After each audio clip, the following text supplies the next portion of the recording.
Сергей уже третьи сутки был в пути, он возвращался со свадьбы лучшего друга. Из-за мороза и снега дорога превратилась в сплошной каток, он снизил скорость, чтобы не рисковать. Внезапно, около леса он заметил одинокую фигуру. «Интересно, кого это занесло в такую глушь?» – подумал Сергей, ведь ближайший населенный пункт был в километрах 40. Сергей остановил машину и поспешил к лесу, под деревом стояла молодая женщина, вся посиневшая от холода. «Ты как тут оказалась?» – спросил Сергей, но та ничего не ответила и только что-то пробормотала дрожащими губами. «Пошли, я отвезу тебя домой», – сказал Сергей, девушка послушно встала и пошла за ним. Мужчина налил ей горячего чая и укутал пледом. «Где ты живешь?» – спросил Сергей. «Уже нигде», – ответила женщина, как оказалось, ее муж был очень груб и жесток. Они сильно разругались, и он отвез ее в лес и сказал, чтобы больше ее не видел, а в полицию не пробовал обращаться. Спросил мужчина. «Бесполезно, у него там все схвачено, он общается в блатных кругах и все его знают». Ответила женщина. «Я не поеду домой», — сказала девушка. «Ладно, поехали ко мне, а там подумаем, что делать», — сказал Сергей. Сергею стало очень жаль эту девушку, и он не понимал, как так можно поступать. Мужчина жил один в однокомнатной квартире. Он не планировал обзаводиться семьей, считал, что сначала нужно построить карьеру. Он никогда не забудет, как раньше жил впроголодь с матерью. Сергей поставил раскладушку на кухне, а девушке отдал кровать. В тот вечер они долго разговаривали, и девушка рассказала о своей нелегкой судьбе.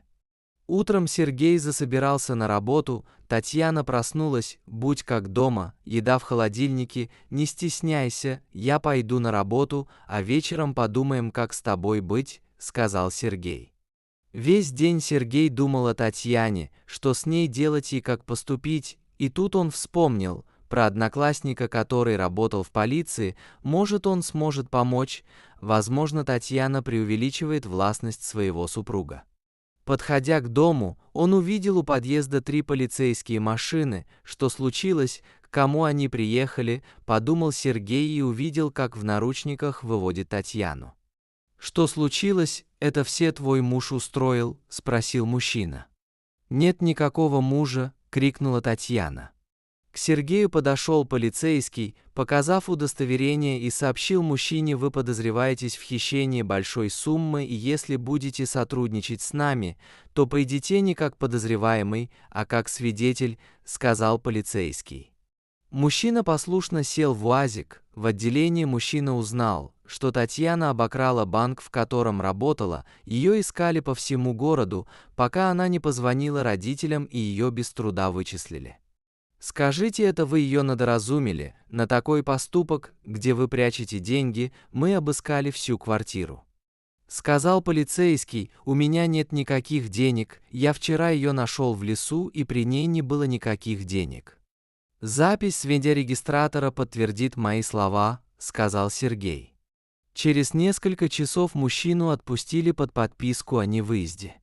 Сергей пребывал в состоянии шока.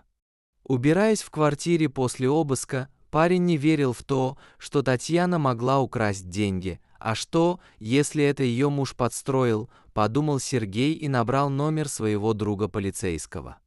К счастью, друг не отказал в помощи, и через час они сидели на кухне, пили чай и обсуждали случившееся. «Я не думал, что ты будешь замешан в этой истории, дело известное», вся полиция стояла на ушах. У Татьяны есть 5-летний сын, она мать, одиночка, и недавно ему поставили неутешительный диагноз, нужно было дорогостоящее лечение. Татьяна долго бегала по разным фондам, но результата не получала.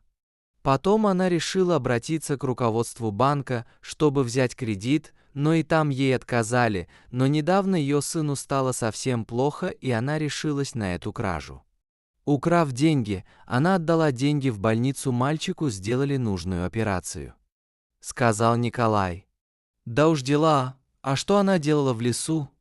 Спросил Сергей. Говорит, что была в состоянии аффекта. ответил Николай. Как я могу помочь ей, ведь у нее маленький ребенок? Спросил Сергей.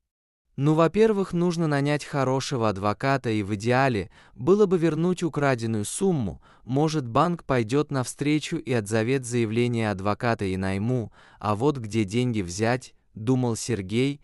Всю ночь Сергей не сомкнул глаз, все время думал о Татьяне, она ведь оказалась в безвыходной ситуации, речь шла о жизни ребенка. Он очень понимал ее, и там ей не место. У Сергея была некоторая сумма денег, которую он откладывал на строительство дома, остальную сумму он решил одолжить у начальника, они хорошо общались и у них были доверительные отношения. Благодаря адвокату и возвращенных денег, через месяц Татьяна была на свободе, банк пошел навстречу девушке, Сергей встретил Татьяну. «Ты прости меня, что я не рассказала тебе всю правду, спасибо большое за все, что ты сделал. Я до конца жизни в неоплатном долгу перед тобой, как мой сын», сказала и заплакала девушка, идет на поправку, я вчера к нему заезжал, перестань, ты ничего мне не должна. На кону стояла жизнь ребенка, ответил Сергей. Прошло 1,5 года, сегодня Татьяна выходила замуж за самого любимого и надежного человека. «Мама, там дядя Сережа приехал на лимузине», радостно закричал Кирюша. Татьяна и не могла поверить, что тогда замерзающая в лесу встретит там своего спутника жизни.